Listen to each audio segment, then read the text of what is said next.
അന്നയും ജാക്കും ഒരേ സ്കൂളിലായിരുന്നു പഠിച്ചിരുന്നത്. അന്നയ്ക്ക് ഒരുപാട് കൂട്ടുകാരനുമില്ലായിരുന്നു. എന്നാൽ ജാക്ക് ആവട്ടെ സ്കൂളിലെ ഏറ്റവും തലതെറിച്ച പയ്യനായിരുന്നു. ഒരു ദിവസം അന്നയെ മറ്റു കുട്ടികൾ ഉപദ്രവിച്ചപ്പോൾ അവളെ രക്ഷിച്ചത് ജാക്കാണ്. അതുകൊണ്ട് തന്നെ അന്നുമുതൽ അവൾക്ക് ജാക്കിനെ ഇഷ്ടമായിരുന്നു. അവൾ ആരും കാണാതെ അവനെ ദിവസവും ഫോളോ ചെയ്യുമായിരുന്നു. ഒരു ദിവസം ഇത് ജാക്കിന്റെ ശ്രദ്ധയിൽപ്പെടുകയും ജാക്ക് അവളോട് കാര്യം അന്വേഷിക്കുകയും ചെയ്യുന്നു. അവൾ മറുപടി പറയാനൊരുങ്ങുമ്പോഴാണ് അവിടേക്ക് ജാക്കിന്റെ ഫ്രണ്ട്സ് എല്ലാവരും വരുന്നത്. അത് കണ്ടപ്പോൾ അന്ന പെട്ടെന്ന് തന്നെ അവിടെ നിന്ന് പോയി. വൈകുന്നേരം ജാക്ക് വീട്ടിലേക്ക് പോകുമ്പോൾ അന്ന പുറകെ വരുന്നത് അവൻ കണ്ടിരുന്നു. കുറച്ച് നടന്നതിന് ശേഷം ആളൊഴിഞ്ഞ ഒരിടത്തെത്തിയപ്പോൾ ജാക്ക് അന്നയോട് ചോദിച്ചു, നീ എന്തിനാ എന്നെ ഫോളോ ചെയ്യുന്നേ? അന്ന ആദ്യം കുറച്ച് പതറിയെങ്കിലും ജാക്കിനോട് തന്റെ ഇഷ്ടം തുറന്നു പറഞ്ഞു. ജാക്ക് ചിരിച്ചുകൊണ്ട് പറഞ്ഞു, അന്ന നീ ഇതിൽ നിന്ന് പിന്മാറുന്നതാണ് നല്ലത്. നിന്നെ അങ്ങനെ കാണാൻ എനിക്ക് കഴിയില്ല. അതും പറഞ്ഞ് അവളുടെ തലയിൽ ഒരു കൊട്ടും കൊടുത്ത് അവൻ തിരിച്ചു നടന്നു. പിറ്റേന്ന് ക്ലാസ്സിലെത്തി ജാക്ക് ആദ്യം തിരഞ്ഞത് അന്നയാണ്. എന്നാൽ അവളെ കണ്ടില്ല. ഇന്നലെ അവൻ പറഞ്ഞതിൽ വിഷമിച്ചാണോ അന്ന വരാത്തത് എന്ന് അവന് തോന്നി. വൈകിട്ട് അന്നയുടെ വീട് കണ്ടുപിടിച്ച് അവളോട് സോറി പറയണമെന്ന് ജാക്ക് തീരുമാനിച്ചു. പക്ഷേ അന്നയെക്കുറിച്ച് ആർക്കും ഒന്നും അറിയില്ലായിരുന്നു. അടുത്ത ദിവസവും അന്ന വന്നില്ല. ഒരു ടീച്ചറിൽ നിന്ന് അന്ന കുറച്ചു ദിവസം ലീവായിരിക്കുമെന്ന് അവൻ അറിഞ്ഞു. കാരണം അന്വേഷിച്ചപ്പോൾ അവൾക്ക് ഒരു ആക്സിഡന്റ് പറ്റി ഹോസ്പിറ്റലിലാണെന്ന് അവനറിയാൻ കഴിഞ്ഞു. ഒരു വിധത്തിൽ ഏത് ഹോസ്പിറ്റലാണെന്ന് അവൻ കണ്ടുപിടിച്ചു. ജാക്ക് വൈകുന്നേരം തന്നെ ഹോസ്പിറ്റലിലെത്തി അന്നയെ കണ്ടുപിടിച്ചു. ഹോസ്പിറ്റലിൽ അന്ന തനിച്ചായിരുന്നു. അന്ന മയക്കത്തിലായതുകൊണ്ട് അവൾ ഉണരുന്നതുവരെ ജാക്ക് കാത്തിരുന്നു. അന്ന മയക്കമുണർന്നപ്പോൾ ജാക്കിനെ കണ്ടു. ജാക്ക് എങ്ങനെ ഇവിടെ? അന്ന ചോദിച്ചു. സോറി അന്ന, ജാക്ക് പറഞ്ഞു. എന്തിനാണ് സോറി പറയുന്നത്? നീ സത്യം പറഞ്ഞു. അതിന് സോറി ഒന്നും ആവശ്യമില്ല. എന്റെ ഭാഗത്താണ് തെറ്റ്. അതുകൊണ്ട് ജാക്ക് അതൊന്നും കാര്യമായിട്ട് എടുക്കരുതെന്ന് അന്ന പറഞ്ഞു.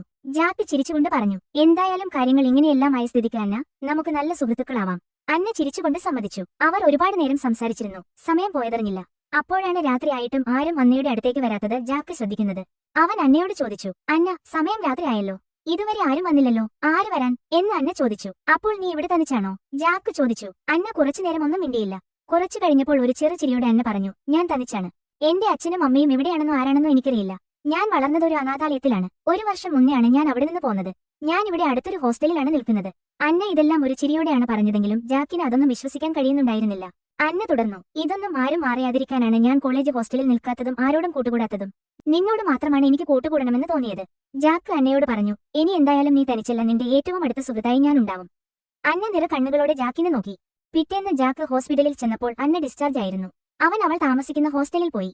അവിടെ അന്ന തനിച്ചായിരുന്നു. അന്നയ്ക്ക് പൂർണ്ണമായും ഭേദപ്പെട്ടിരുന്നില്ല. അവൻ ഒരുപാട് നേരം അവളോട് സംസാരിച്ചിരുന്നു. നേരം രാത്രിയായി തുടങ്ങിയപ്പോൾ ജാക്ക് അന്നയോട് യാത്ര പറഞ്ഞിറങ്ങി.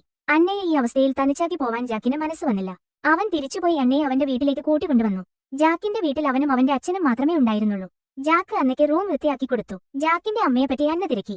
അമ്മയ്ക്ക് സുഖമില്ലാത്തതിനാൽ ഇവിടെ ഇല്ല എന്ന് ജാക്ക് പറഞ്ഞു. എന്തുപറ്റി എന്ന് അന്ന ചോദിച്ചു. അപ്പോഴാണ് ജാക്കിന്റെ അച്ഛൻ ഭക്ഷണം കഴിക്കാനായി അവരെ വിളിക്കുന്നത്. ഭക്ഷണം കഴിക്കുന്നതിനിടയിലാണ് അന്നയുടെ കഴുത്തിലെ മാല ജാക്കിന്റെ അച്ഛൻ ശ്രദ്ധിക്കുന്നത്. അയാൾ അതിനെക്കുറിച്ച് അന്നയോട് തിരക്കി. ഇത് എന്നെ അനാഥാലയത്തിൽ കിട്ടിയപ്പോൾ എന്റെ കൈകളിൽ ഉണ്ടായിരുന്നതാണെന്ന് അവിടെ ഉള്ളവർ പറഞ്ഞിരുന്നു.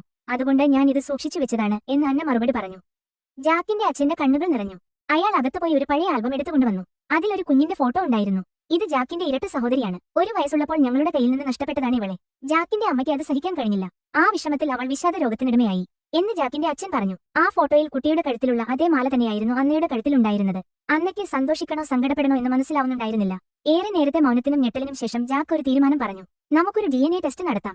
അവർ അതിന് സമ്മതിച്ചു. ടെസ്റ്റ് റിസൾട്ടിൽ അന്ന ജാക്കിന്റെ സഹോദരി തന്നെയാണെന്ന് അവർക്ക് മനസ്സിലായി. ജാക്കിനെ എങ്ങനെ പേസ് ചെയ്യണമെന്ന് അന്നയ്ക്ക് അറിയില്ലായിരുന്നു. കാരണം അന്ന അറിയാതെയാണെങ്കിലും അവനെ ഇഷ്ടപ്പെട്ടിരുന്നു. ജാക്ക് അന്നയുടെ അടുത്ത് വന്നു. ഞാൻ ഇത്രയും കാലം എന്റെ സഹോദരിക്കായുള്ള തിരച്ചിലായിരുന്നു അന്ന. ഒരിക്കലും നിന്നെ കാണാൻ കഴിയില്ലെന്നാണ് ഞാൻ കരുതിയത്. കഴിഞ്ഞതൊന്നും നീ കാര്യമാക്കരുത്. അച്ഛൻ അമ്മയെ കൂട്ടാൻ ഹോസ്പിറ്റലിൽ പോയിട്ടുണ്ട്. എനിക്കുറപ്പാണ് അന്ന, നിന്നെ കണ്ടു കഴിയുമ്പോൾ അമ്മയുടെ അസുഖം എല്ലാം ഭേദപ്പെടും. പ്രതീക്ഷിച്ച പോലെ തന്നെ അമ്മ ഭേദപ്പെട്ടു. അവർക്ക് നഷ്ടപ്പെട്ട എല്ലാ സന്തോഷങ്ങളുടെയും തിരിച്ചുവരവായിരുന്നു പിന്നീടങ്ങോട്ട്. കൂടുതൽ കഥകൾ കേൾക്കാൻ ചാനൽ സബ്സ്ക്രൈബ് ചെയ്യാൻ മറക്കല്ലേ.